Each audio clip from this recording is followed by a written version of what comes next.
Hello dear people, I am Dr. Ostarsu. Nowadays there is a growing tension between North Korea and the United States. Today we will have a look at the current status of the bilateral relations.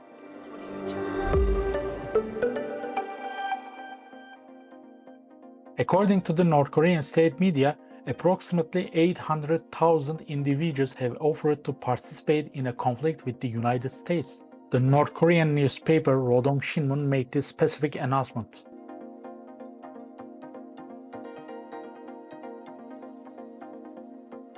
The article further mentioned that the volunteers would assist in accomplishing the noble objective of achieving national reunification and serve as indication of their nationalism.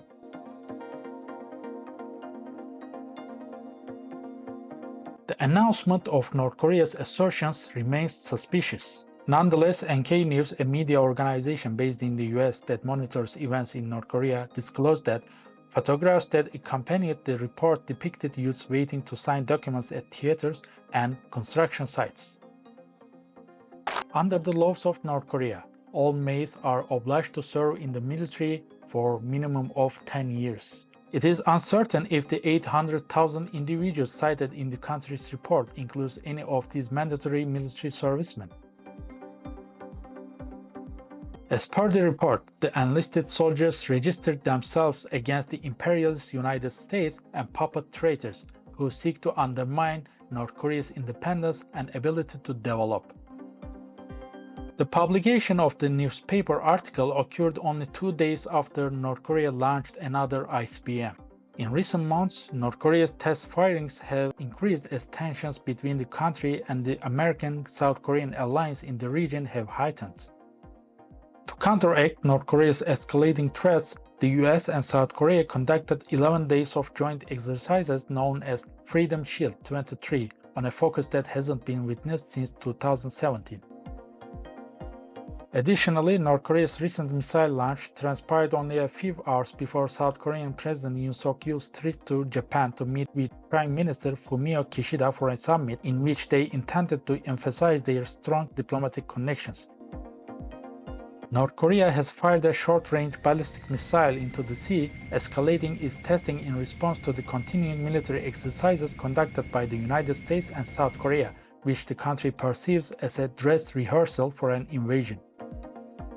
North Korea's persistence in launching missile tests indicates unwavering resolve to resist the US-South Korea military exercises, which are the most significant ones of their kind in years. However, numerous experts suggest that these tests are also part of North Korea's broader strategy to expand its weaponry stockpile, attain a worldwide recognition as a nuclear nation, and lifting international sanctions.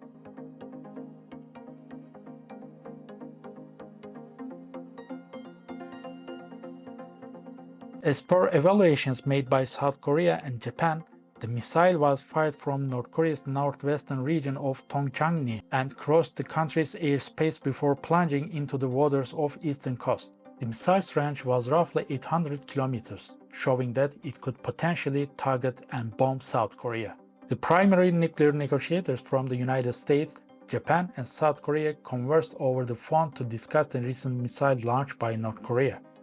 They strongly denounced the launch as a provocation that threatens peace in the region and on the Korean peninsula. Additionally, they agreed to reinforce their coordination and work together to issue an international response to North Korea's actions. South Korean military has announced that it will conduct the remaining joint exercises with the United States and remain prepared to respond overwhelmingly to any potential provocation from North Korea. The military emphasized that it wouldn't be swayed by North Korea's missile launch and continue its exercises as planned. As part of the joint exercises, the US long-range B-1B bombers conducted joint training with South Korean warplanes. North Korea has exhibited a high level of sensitivity to the deployment of B-1Bs, which are capable of carrying a significant amount of conventional weapons. In response to B-1B flights in February, North Korea conducted missile test launches that demonstrated the potential range to strike certain air bases in South Korea. The recent joint training exercises involving B-1Bs and South Korean warplanes could provoke a similar response from North Korea. At the summit between South Korea and Japan, The leaders reached an agreement to resume their defense dialogue and enhancing their security cooperation with the United States to address various challenges, including the North Korean threat. The relationship between Seoul and Tokyo had previously suffered a significant setback due to issues arising from Japan's colonial rule of the Korean Peninsula between 1910 and 1945. North Korea conducted over 70 missile tests in 2022, which prompted Seoul and Tokyo to pursue closer security partnerships with Washington.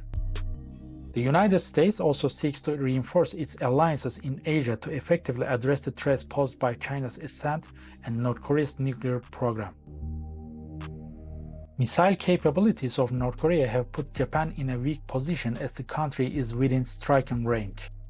In October of last year, North Korea launched an intermediate-range missile that flew over northern Japan, prompting local communities to issue alerts and temporarily halt train services. Japanese Prime Minister Kishida promptly ordered a response, including close cooperation with South Korea and the United States. Reports from South Korean media indicate that the US and South Korea plan to conduct new military training involving an American aircraft carrier following the current joint exercises.